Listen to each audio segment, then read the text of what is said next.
моей, и до ныне я возвещаю чудеса Твои.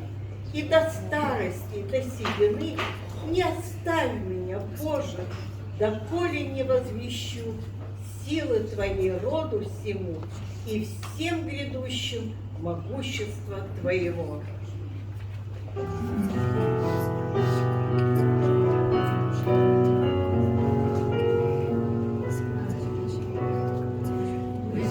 Очень быстро дни бегут, словно тучи черные плывут.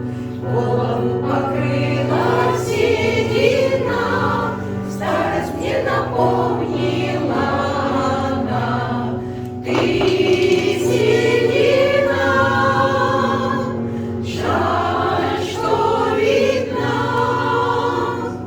Я так мало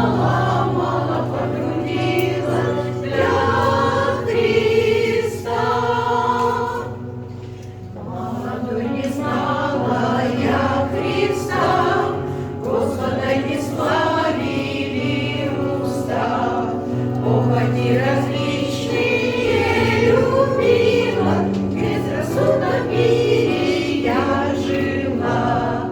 Ты седина, жаль, что видна. Я так мало потрудилась для Христа. Лучше с юных